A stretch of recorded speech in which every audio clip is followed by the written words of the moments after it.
रख हौसला वो मंजर भी आएगा, प्यासे के पास चलकर समंदर भी आएगा। और थक कर ना बैठ ए मंजिल के मुसाफिर, मंजिल भी मिलेगी और मिलने का मज़ा भी आएगा, मिलने का मज़ा भी आएगा। नमस्कार साथियों, मैं हूँ ऋषि कुमार और Kumar study point YouTube channel में आपका हार्दिक स्वागत है। और जैसा कि आपको बताने में बड़ा हर्ष हो रहा है कि आज हम बात करते हैं आधुनिक भारतीय इतिहास की, जिसमें हमने 2 पॉइंट रखे हैं। ये बड़े हाईलाइट रहते हैं प्रत्येक परीक्षा में, लगभग सभी परीक्षाओं में ज़्यादातर आते हैं। एक तो है रोलेट एक्ट 1919 और दूसरा है जलियांवाला बाग हत्याकांड 13 अप्रैल 1919। सबसे पहले हम रोलेट एक्ट की बात करेंगे। ये 1919 में आया था। क्यों आया, किस लिए आया, इसकी क्या समीक्षाएं थी और इसके बारे में क्या क्या चर्चाएं हुई थी, ये क्यों हाईलाइट रहा था। तो साथियों, हम बात करते हैं रोलेट एक्ट की। तो जो रोलेट एक्ट था ये 1917 ईस्वी में सर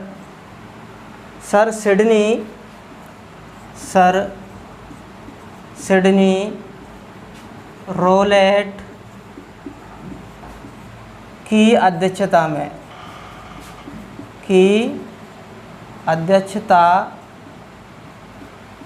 में एक समिति गठित की गई थी।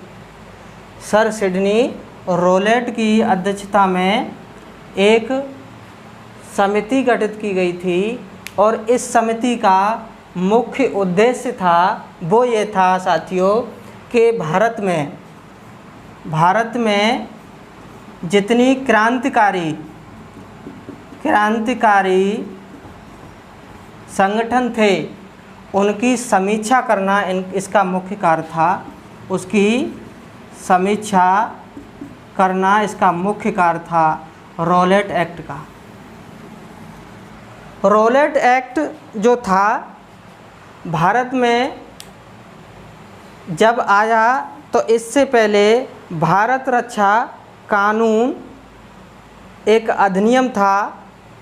भारत रक्षा कानून जो था उसकी समाप्ति होने जा रही थी, तो अंग्रेज़ों ने सोचा क्यों ना एक और कानून इन भारतीयों पर थोप दिया जाए। तो साथियों, ये जो रोलेट एक्ट था, क्रांतिकारी जितने भी भारत में संगठन थे इनकी समीक्षा इन्होंने की और आकर के बताया कि इन्हें किस तरीके से भारत में दबाया जा सकता है। तब जाकर के 1918 में इसकी रिपोर्ट सौंपी गई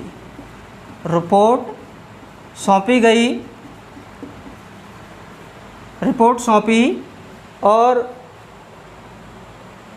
1918 में ही 2 कानूनों को लाया गया। 2 कानून थे, लेकिन एक को हटा दिया गया, दूसरे को विधानमंडल में 18 मार्च 1919 को पारित कर दिया गया। इसी का जो नाम था वो था रोलेट एक्ट 1919। रोलेट एक्ट 1919, इसी को हम काला कानून के नाम से भी जानते हैं। काला कानून के नाम से भी जानते हैं। काला कानून इसलिए हम कहते थे इसे क्योंकि इसका एक नियम था, किसी भी व्यक्ति को और आदेश दे दिया गया था, जो मजिस्ट्रेट हुआ करते थे उस समय पे, उनको आदेश दे दिया गया था इस कानून के तहत कि किसी भी व्यक्ति को शक के आधार पर, किसी भी व्यक्ति को संदेह के आधार पर और उसे बिना वकील और बिना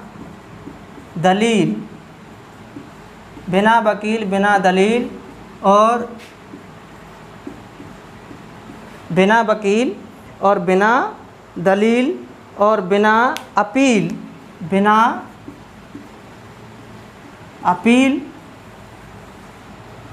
उसे गिरफ्तार कर लिया जाता था। किसी भी व्यक्ति को संदेह के आधार पर बिना वकील, बिना दलील और बिना अपील के गिरफ्तार कर लिया जाता था और अनिश्चितकालीन के लिए उसे गिरफ्तार करते थे। कोई पता नहीं कब तक उसको गिरफ्तार रखा जाए।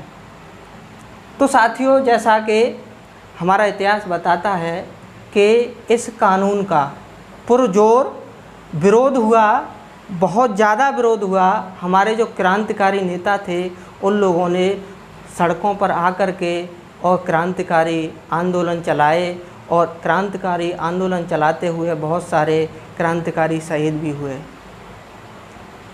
तो होता क्या है कि उसी समय पर और गांधी जी का राजनीतिक प्रवेश भारत में हो चुका था। गांधी जी का राजनीतिक प्रवेश भारत में हो चुका था। 6 अप्रैल 1919 को इन्होंने एक सत्याग्रह सभा की स्थापना की, महात्मा गांधी ने। 6 अप्रैल 1919 को सत्याग्रह सभा की स्थापना की और भारत बंदी का भी इन्होंने पूरा समर्थन किया और भारत को बंद करने का आह्वान भी किया, विरोध किया। उस समय पर इस एक्ट का बंगाल और लाहौर में साथियों पूरी तरह से बंगाल और लाहौर में पूरी तरह से बहुत ही बड़े पैमाने पर इसका विरोध हो रहा था। तो उस समय पर स्वामी श्रृंगी जो श्रद्धानंद थे, स्वामी श्रद्धानंद और डॉक्टर सत्यपाल ने महात्मा गांधी को वहाँ आने का निमंत्रण दिया। महात्मा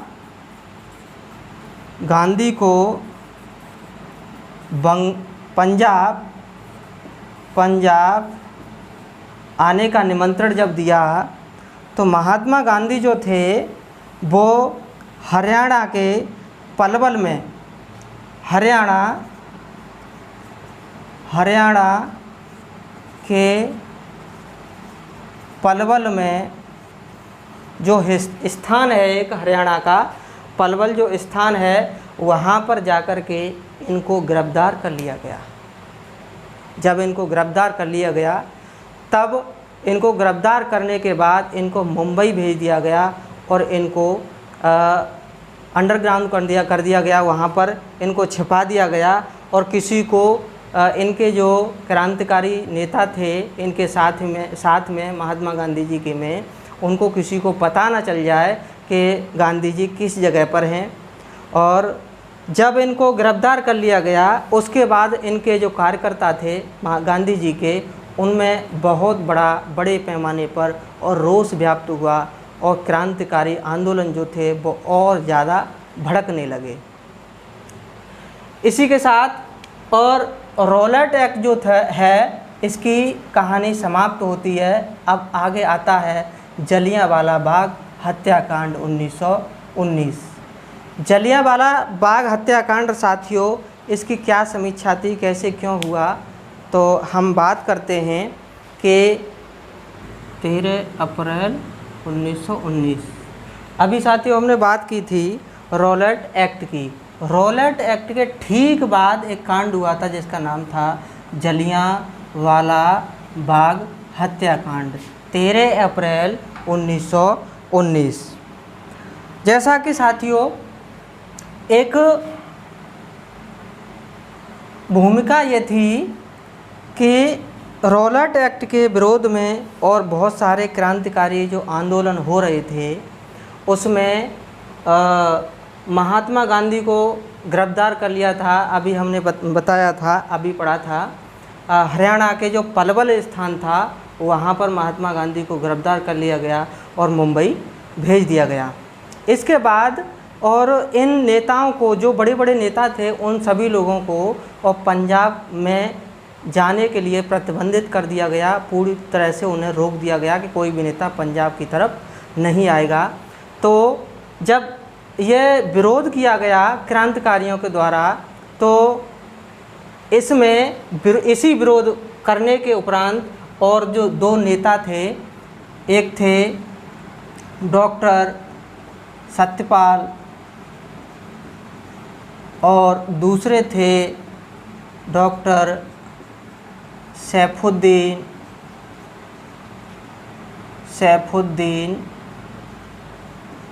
किचलू।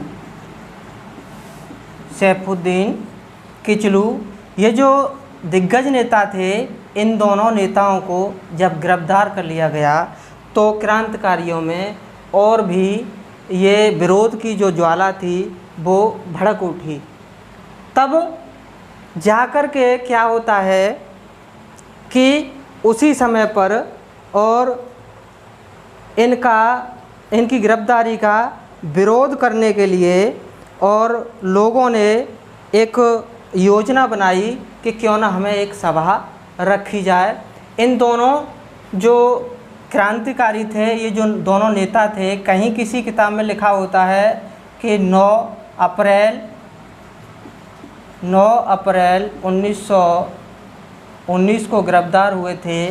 किसी किताब में 9 अप्रैल 10 अप्रैल 1919 बताया जाता है। तो जैसा कि आप देख सकते हैं और इसकी अपने इस तरह से समीक्षा भी कर लेना। मैंने किसी किताब में 9 अप्रैल भी पढ़ा है और 10 अप्रैल भी पढ़ा है। और 9 अप्रैल जो है वो वाणी प्रकाशन की जो पुस्तक है उसमें लिखा हुआ है, और 10 अप्रैल जो है वो महेश बर्डवाल की किताब है इतिहास की, आधुनिक भारतीय इतिहास, उसमें लिखा हुआ है। आप खुद देख सकते हैं, उस पर चेक कर सकते हैं। तो इन दोनों के विरोध में जो इनके सहयोगी नेता थे, इनके जो कार्यकर्ता थे, इन लोगों ने एक योजना बनाई कि क्यों ना हम एक सभा रखें और उसमें हम इस रॉलेट एक्ट का विरोध करें और हमारे जो नेता गिरफ्तार हुए हैं इनका भी विरोध किया जाए कि इन लोगों को छोड़ दिया जाए। जबकि अंग्रेज़ों ने कानून तो लागू कर ही दिया था, रॉलेट एक्ट, काला कानून, बिना दलील, बिना अपील और बिना वकील के किसी भी व्यक्ति को गिरफ्तार किया जा सकता था। तब इन दोनों को 9 अप्रैल 1919 में गिरफ्तार कर लिया गया। आगे क्या होता है कि इनके विरोध में, इनका विरोध करने के लिए कि इनको गिरफ्तार क्यों किया गया, इनको छोड़ा जाए, तो सड़कों पर आकर के इनके जो कार्यकर्ता थे, इनके जो साथी थे, क्रांतिकारी थे, उन्होंने विरोध किया और बिल्कुल ही शांति प्रिय ढंग से विरोध किया गया। लेकिन क्या हुआ कि वहाँ पर अंग्रेजी सैनिकों ने आकर गोलियां बरसाईं, जिसमें दो क्रांतिकारियों की मृत्यु हो गई। 2 क्रांतिकारियों की मृत्यु हो गई। इन 2 क्रांतिकारियों की मृत्यु देखने के बाद में और क्रांतिकारियों में और ज़्यादा ही रोष व्याप्त हो गया और इन्होंने कई सरकारी जो भवन थे, इमारतें थी, उनको आग के हवाले कर दिया और उनमें आग लगा दी गई। इसी के साथ ही 5 अंग्रेज जो सैनिक थे, उनको सैनिक जो थे, 5 अंग्रेज जो सैनिक थे, उनको क्रांतिकारियों ने और मार दिया। जब इनको मार दिया तो सरकार में और भी बौखलाहट ज़्यादा तेज हो गई। जब बौखलाहट ज़्यादा तेज हो गई तो सरकार ने पंजाब का जो शासन था, पंजाब क्षेत्र का, जलियांवाला क्षेत्र का जो शासन था, वो आर डायर जो ब्रिगेडियर था, सैनिक ब्रिगेडियर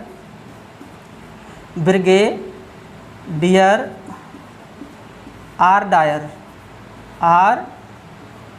डायर को सौंप दिया। आर डायर ने क्या किया कि 12 अप्रैल को बहुत सारी गिरफ्तारियां की, और गिरफ्तारियां की तो क्रांतिकारी इन सभी गिरफ्तारियों को देख रहे थे। 13 अप्रैल को जाकर के क्रांतिकारियों ने 13 अप्रैल 1919 को जाकर के उन्होंने योजना बनाई कि हमें 13 अप्रैल को और एक बहुत बड़ी सभा रखनी चाहिए, जिससे कि हमारे जो अच्छे नेता हैं, हमारे जो दिग्गज नेता हैं, उनको छुड़ाया जा सके। तो साथियों, जैसा कि हमारा इतिहास बताता है कि जलियांवाला बाग जो था वो एक जल्ली नामक व्यक्ति की संपत्ति हुआ करती थी। किसकी थी? जल्ली नामक एक जल्ली नाम का एक व्यक्ति था, उसकी ये संपत्ति थी जलियांवाला बाग। जलियांवाला बाग जो था जल्ली नामक व्यक्ति की संपत्ति थी। यह 3 तरफ इमारतों से घिरा हुआ था। 3 तरफ इमारतें थी, एक तरफ एक छोटा सा दरवाज़ा था और इसी में एक कोने में एक कुआं हुआ करता था। एक कोने में एक कुआं था। तो 13 अप्रैल की जब बैसाखी का दिन था, कौन सा दिन था? बैसाखी का दिन था। शाम के 4 बज रहे थे,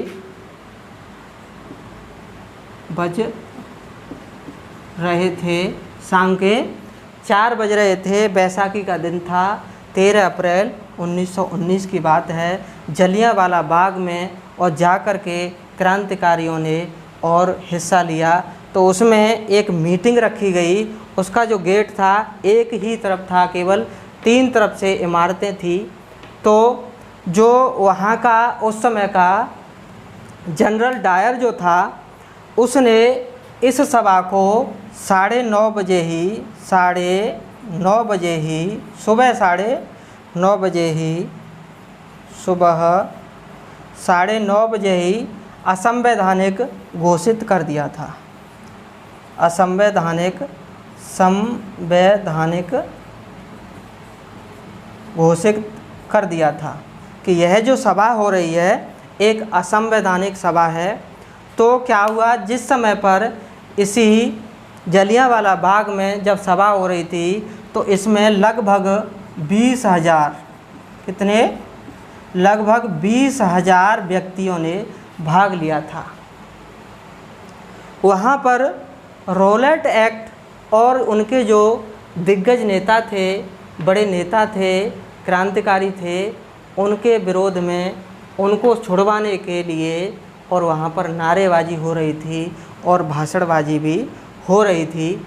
इसकी जो सूचना थी, जलियांवाला बाग जो सभा हो रही थी, इसकी जो सूचना थी वो हंसराज व्यक्ति ने, हंसराज नाम का एक व्यक्ति था, उसने इसकी सूचना दी थी डायर को, जनरल डायर को इसकी सूचना दी थी। और यही व्यक्ति जाकर के सरकारी गवाह भी बना था, जिसका नाम था हंसराज। इसी ने सूचना दी थी और यही सरकारी गवाह बना था। जब जनरल डायर को ये पता चला कि वहाँ पर सभा हो रही है तो वहाँ जाकर के गेट पर और उसने अनाउंसमेंट कराया सैनिकों के साथ में कि 3 मिनट के अंदर ये जलियांवाला बाग खाली कर दिया जाए, नहीं तो आप लोगों के ऊपर गोलियाँ चला दी जाएगी। 3 मिनट हुई भी नहीं थी कि जनरल डायर ने अपने सैनिकों को आदेश दिया और गोलियां लगभग 10 मिनट तक चलीं और तब तक जलीं जब तक उनकी सभी गोलियां ख़त्म न हो गईं।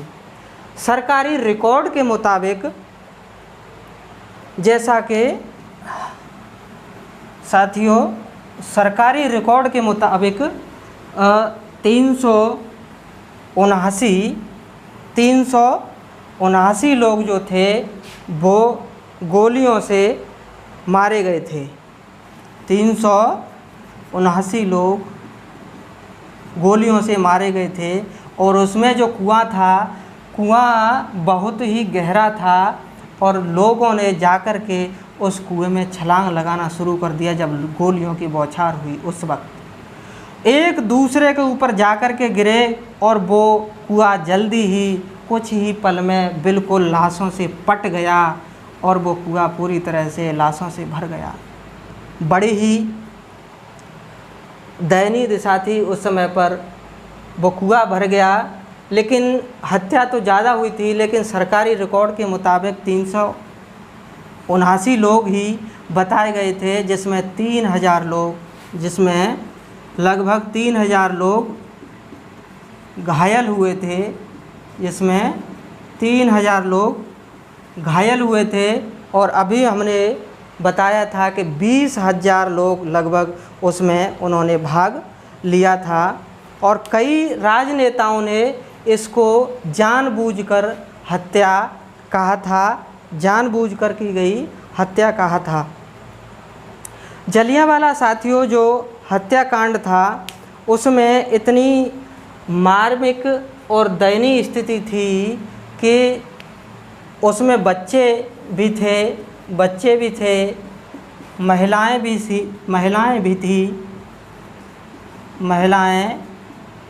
भी थीं और बुजुर्ग भी थे,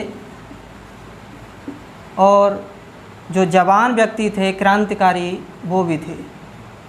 ये सभी उसमें थे, जिसमें 379 लोग मारे गए थे और करीब 3000 लोग घायल हुए थे। अब जैसा कि आप लोगों को, जैसा कि 13 अप्रैल को ये कांड हुआ था और 15 अप्रैल को 15 अप्रैल को पंजाब और लाहौर में मार्शल लॉ लागू कर दिया गया।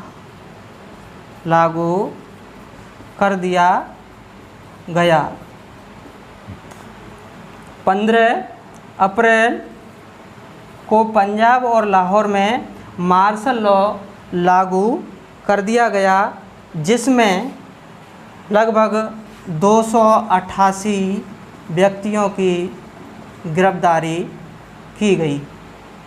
288 व्यक्तियों की गिरफ्तारी की गई। इसमें रविंद्रनाथ टैगोर ने इसका पुरजोर विरोध किया और बहुत दुखी हुए, जिसमें उन्होंने दुखी होकर के अपनी जो अंग्रेज़ों द्वारा दी गई नाइटहुड की उपाधि भी अंग्रेज़ों को वापस कर दिया। और उन्होंने कहा कि मैं अंग्रेज़ों के साथ न होकर के मैं अपने भारतीयों के साथ ही रहूँगा, क्योंकि मेरा जन्म भारत में हुआ है, न कि इंग्लैंड में। तो रविन्द्रनाथ टैगोर ने अपनी नाइटहुड की उपाधि भी वापस कर दी। और जिस समय भारतीय राष्ट्रीय कांग्रेस के पूर्व अध्यक्ष जो थे सर शंकरन जो थे, उन्होंने भी अपना जो सम्मान तमगे थे वो सभी वापस कर दिए गए।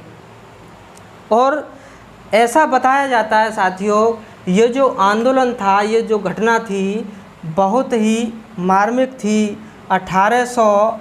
ऐसा बताया जाता है कि 1857 से ज़्यादा भी भयंकर ये घटना हुई थी। और इसके बाद अंग्रेज़ों ने इसकी जांच के लिए और हंटर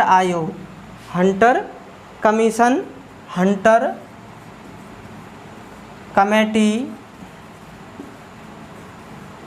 इसकी जांच के लिए, जलियांवाला बाग हत्याकांड की जांच के लिए हंटर कमेटी का गठन किया गया 1919 में ही।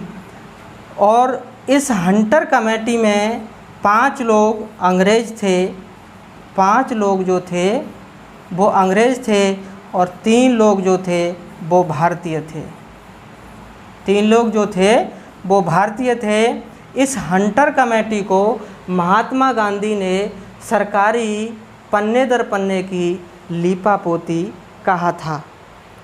सरकारी पन्ने दर पन्ने की लीपापोती कहा था कि एक खाना पूर्ति हुई है जिसमें हंटर कमेटी का कोई कुछ भी योगदान नहीं रहा है।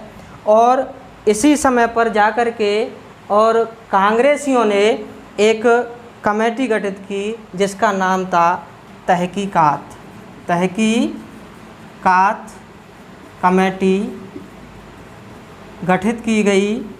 इसमें मोतीलाल नेहरू, महात्मा गांधी, कई सदस्य थे, लेकिन इसके जो अध्यक्ष थे वो मदन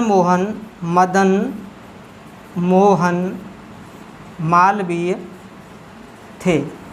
मदन मोहन जो मालवीय थे वो इस तहकीकात कमेटी के अध्यक्ष थे। तो साथियों, इसी के साथ ही और हमने चर्चा की जलियांवाला बाग हत्याकांड की, जो हुआ था 13 अप्रैल 1919 को। आपको सारे जितने भी पॉइंट हैं वो सभी मैंने बताने की पूरी तरह से कोशिश की।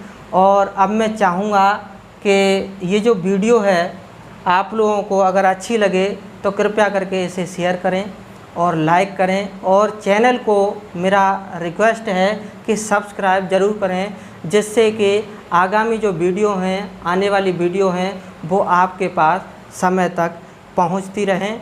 और आगे भी हम इस आधुनिक भारतीय इतिहास के संबंध में वीडियो बनाते रहेंगे और आप तक पहुंचती रहेंगी। और जैसा कि आप देख रहे हैं, मैं ऋषि कुमार और इसी के साथ नमस्कार, जय हिंद साथियों।